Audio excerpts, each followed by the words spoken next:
falar do luto coletivo, é importante a gente pautar o que é o luto. Eu costumo dizer que o luto é um processo no qual ele tem início, meio e não tem fim. O luto, ele é tudo aquilo que você perde, mas que você tinha afeto, que você tinha amor. Então, o luto é desde uma perda material, a uma perda de vida, a uma perda de segurança, até uma perda de expectativa de vida. E quando ele está num cenário coletivo, o luto coletivo ele pode ser muito bom, porque esse luto de uma forma grupal, ele pode mostrar que as pessoas não estão sofrendo sozinhas. Mas é importante dizer que as pessoas não sofrem sozinhas, mas elas são impactadas de forma individual. Então, o luto coletivo ele vem nessa perspectiva de trazer esse fortalecimento comunitário das pessoas, da pessoa poder olhar para o lado e saber que ela sofre, mas o seu vizinho também sofre. Mas é importante saber que ela pode sofrer sem nenhuma causa julgadora, que ela pode sofrer sem nenhuma invisibilidade, que ela pode sofrer sem nenhum preconceito. E isso no luto coletivo é muito importante porque a gente está falando de diversas pessoas que tiveram perda das maiores diversidades. Então eu posso falar que num desastre, no luto coletivo, eu tenho pessoas que perderam o seu álbum de fotografia, o seu conjunto de panelas, as suas galinhas, o seu cartão de reservista, a sua casa, que demorou anos para poder construir, e até a perda de algum familiar. E esse luto coletivo, ele traz esse papel de que as dores não são mensuradas, as dores são validadas, as dores são vistas e elas não têm um tempo para acabar. Essa dor, esse luto, ele vai sendo transformado. E quando há esse luto coletivo, ele há também esse fortalecimento das pessoas conseguirem transformar a sua dor numa outra ressignificação de sentimento, mas sem um tempo, sem um prazo, porque cada um vai ter a sua forma de lidar da forma que foi impactado. Quando a gente está falando de um cenário de desastre, a gente está falando de uma ruptura inesperada. Ninguém acordou no dia 15 de fevereiro sabendo que teriam várias mortes na sua comunidade, sabendo que sua casa seria arrastada, que sua vida seria transformada. E quando a gente fala de trauma, é importante também reforçar que nem todo mundo que passa por um evento potencialmente traumático, ele vai ficar traumatizado. Ele vai ficar impactado. Mas para que esse impacto não vire um trauma, é preciso que se tenha recursos externos, e aí a gente está falando do serviço de saúde mental, acessível para todo mundo. Nem todo mundo vai precisar de uma psicóloga, mas todo mundo precisa saber que tem uma psicóloga disponível. Porque é isso que vai fazer com que esse potencial trauma de fato não vire um trauma, de fato não vire um transtorno de estresse pós-traumático, de fato não vire uma síndrome do pânico, que de fato não vire uma ansiedade. Mas a gente sabe que isso é um aspecto muito difícil para o cenário que a gente vem vivendo em vários locais que são impactados por desastres. Então a gente está lidando com pessoas, com comunidades extremamente adoecidas. O medo é muito presente. Ficar nublado gera um desespero. Ter uma previsão de chuva forte gera um desespero. E a gente está falando de pessoas que têm esse medo, têm essa insegurança e não têm muitas das vezes a possibilidade de não sair das suas casas. A gente está falando de pessoas muitas das vezes que não têm a possibilidade de pagar o serviço de saúde mental, por exemplo. Porque os equipamentos de saúde também estão sobrecarregados. Então, esse adoecimento, não só o trauma, mas esse adoecimento psíquico, mental, ele vai acometendo não só uma forma individual, mas uma comunidade. As comunidades estão adoecidas, as comunidades estão em silêncio. Então, as pessoas também estão adoecidas, as pessoas também estão em silêncio, as pessoas têm medo de estarem nas suas próprias casas. E isso, pra gente, principalmente para nós da psicologia, é uma violência. Porque quando a gente fala de segurança, a casa às vezes é o nosso local mais seguro. E a gente está falando de pessoas que talvez a sua casa seja o local mais inseguro. Então isso vai, todo esse aspecto da ansiedade climática também, que a gente está lidando com locais que são acometidos anualmente por situações de desastres socioambientais, para além das desigualdades sociais. e que muitas dessas pessoas não têm recursos externos para poder conseguir lidar com a sociedade climática, né? A gente está falando de chuva, mas a gente também tem que falar do calor, massas de calor. As pessoas também são impactadas pelo calor extremo. As pessoas também não têm um corpo biológico para conseguir lidar com temperaturas extremamente altas. O frio também é uma condição para além da chuva.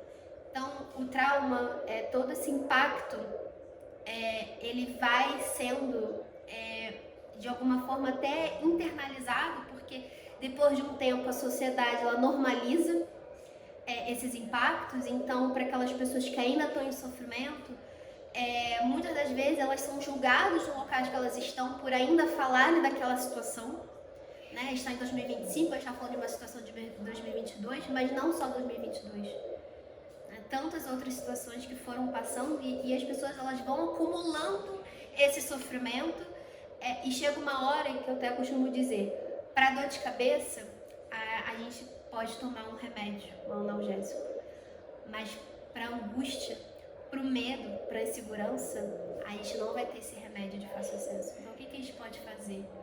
Como sociedade, que isso é uma responsabilidade de todos, para que essas pessoas que forem impactadas, muitas das vezes por falta de políticas públicas, por falta de acesso aos serviços, por marcadores sociais, que elas tenham agora uma mínima resposta de governo, de políticas públicas, de um olhar.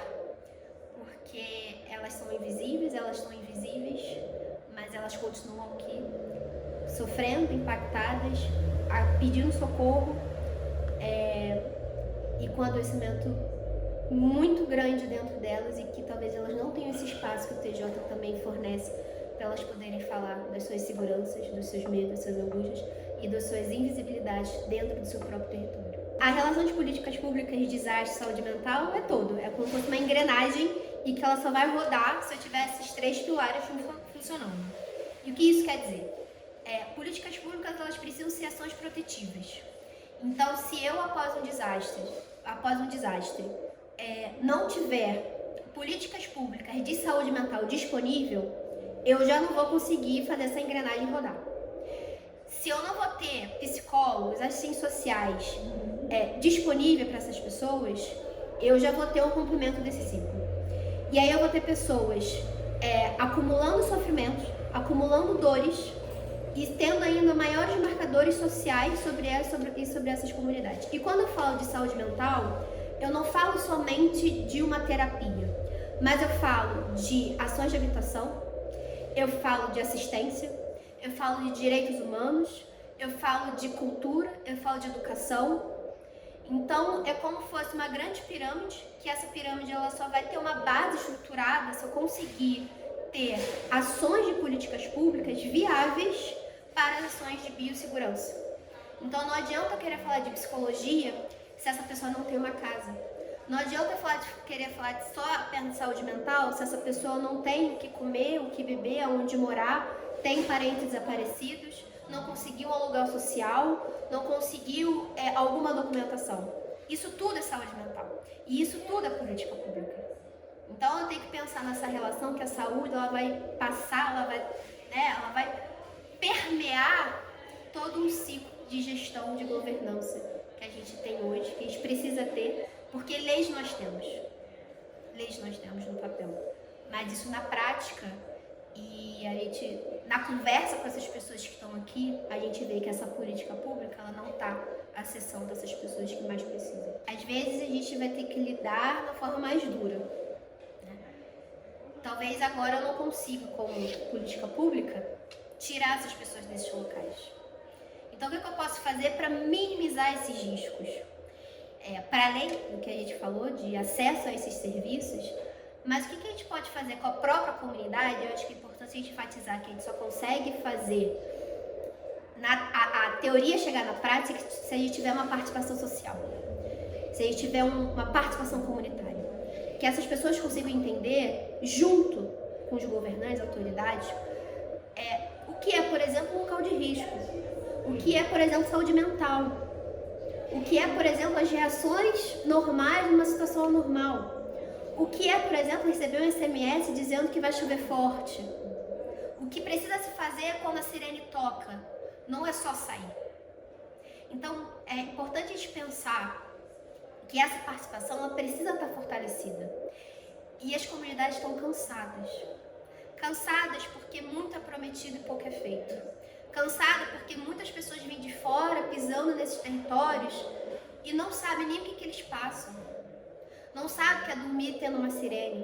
Não sabe que é dormir sabendo que sua casa pode cair. Não sabe que é dormir sabendo que seus familiares que moram em área de risco eles podem morrer. Não sabe que é dormir e acordar e saber que sua rua não existe mais. Então, para além dessa participação comunitária, é pensar quais são as demandas territoriais. As demandas daqui vão ser diferentes do Caxambu, que vão ser diferentes da Vila Felipe, que vão ser diferentes de outros territórios. Então, qual é o contexto social, político, cultural desse local? Quais são as demandas? O que é importante? O que é prioritário? Porque quem convive com o risco diário é que sabe as suas dificuldades, é que sabe quem sabe os seus desafios diários. Então, eu acho que o que a gente pode pensar como uma construção de futuro é a participação social. Não tem como a gente fazer nada sem a participação social.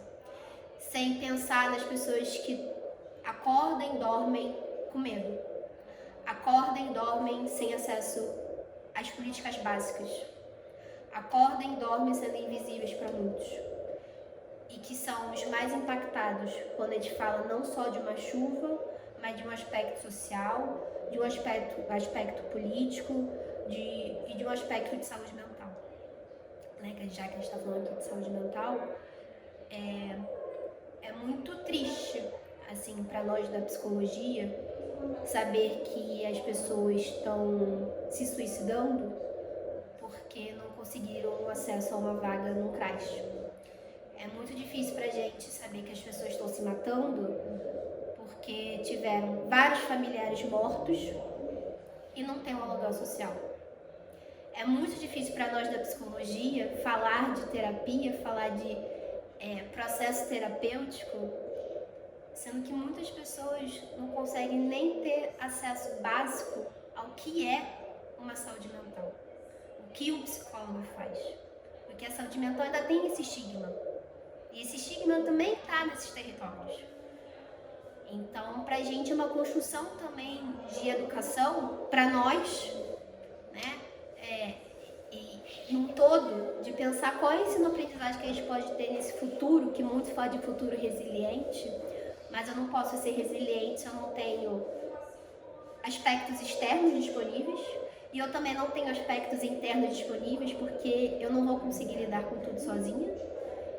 Muitas dessas pessoas que a gente lida, tem outras pessoas também que são suas responsabilidades, então também isso gera uma pressão.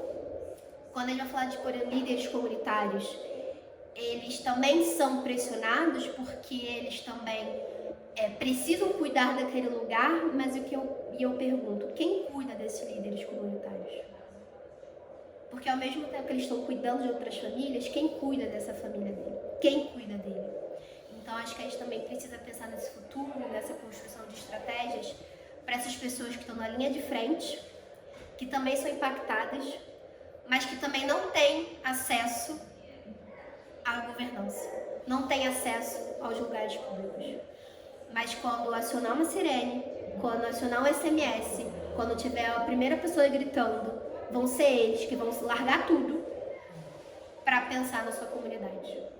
Então, a gente precisa pensar nesses líderes comunitários, a gente precisa pensar nessas pessoas que são referências, mas a gente também precisa pensar numa comunidade como um todo, porque as comunidades estão adoecidas, e a gente fala do luto coletivo, e a gente também fala de um adoecimento coletivo.